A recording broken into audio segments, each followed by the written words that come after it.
After the Elden Ring DLC, I feel like my preference has changed. The quality of what I was satisfied with was higher. I'm finding that I'm after a certain feeling, certain vibe, maybe a mystique, I think. And throughout the latter half of 2024, I really tried to hone in on this.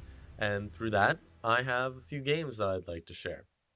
The first and probably most well known of these games is Ori and the Will of the Wisps. A friend of mine suggested it, and it's well regarded in most places I see, so I gave it a shot. I was also itching for a bit of a cerebral platforming experience, similar to Hollow Knight, but not exactly. And watching Silksong stuff didn't really help, so. And I was told I could skip Blind Forest, but after playing Will of the Wisps, I have installed it and am planning on playing it as soon as I can. Will of the Wisp was phenomenal. I've never played a platformer quite like it. The abilities, the lay of the land, and I want to say combat. That's not exactly what I'm going for, but all of it was awesome. It did not have the Metroidvania-ness of Hollow Knight. It's a little bit more linear, but it's not 100% linear, so you can still go around and find nooks and crannies. And probably the best part of the game was the runaway-style boss fights. Those... I've never experienced anything quite like it. Anyway, I hear Blind Forest is more focused on platforming over combat, so I'm looking forward to that. Next game on the list is Monster Sanctuary. This is a game I found randomly while searching for monster collector games on Steam. I've been pretty disappointed in current gen Pokemon games since Ultra Sun and Ultra Moon, so I figured I'd branch out, and I stumbled upon this. Now, I am inches away from 100%ing it, and I do not do that lightly. I'm not someone that goes after those 100%s, and the only thing I'm missing now is map completion. I'm 97.4% done. I'm right there. This game, as you might expect, is about collecting monsters. There's a pretty standard plot. Characters aren't knock out of the park or anything. But the mechanics. The mechanics are where it shines. Like, look at these skill trees. The first few levels are rather simple, but once you get down into that skill tree, it starts to go insane. The amount of synergies you can have something that burns while also applying shock, where another monster on your team is applying shock, which applies poison. And then you can have someone else that deals damage based on the amount of debuffs that they have. So that's a very basic starter, by the way. There are synergies that go with 6 to 10 passives, and it's incredibly deep. And all this with 3 monsters in a fight and 6 on your team. So you can plan around potentially having one set up and die and having another come in. But I digress. There are still so many other things about this game that I just don't have time to get into.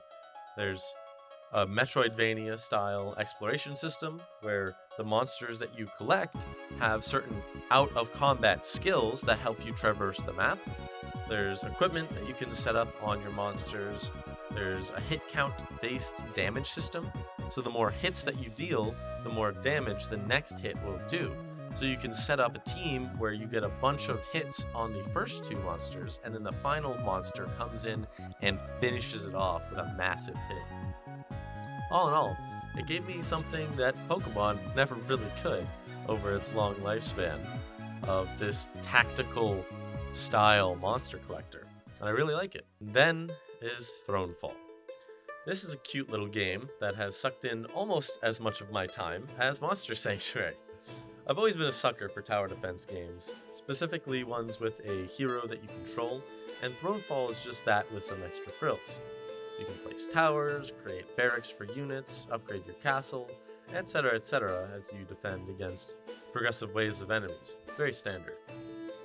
It's nice that you can bring in specific weaponry, upgrades, and debuffs for the entire map, so you can have really unique engagements, because sometimes you'll take a bow, sometimes you'll take a great sword, sometimes you take magic, and it really changes how the map plays, really, which is really fun.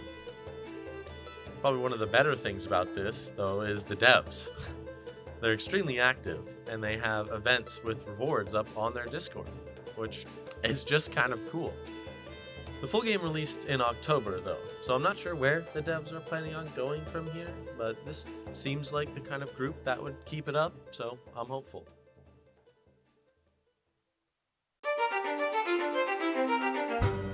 Now, for this next one, Obra Dinn is a phenomenal game, and also incredibly difficult to talk about without harming the first-time experience. I highly recommend just going out and playing the game instead of listening to me talk about it. You can skip to this timestamp. Return of the Obra Dinn is a murder mystery where you, the player, the literal player, not the character, must figure out the murdered person's name, the murder weapon, and their murderer. Though the murder weapon could be, it's more of how they died, not what killed them. Now, the use of this mechanic causes the story to unfold.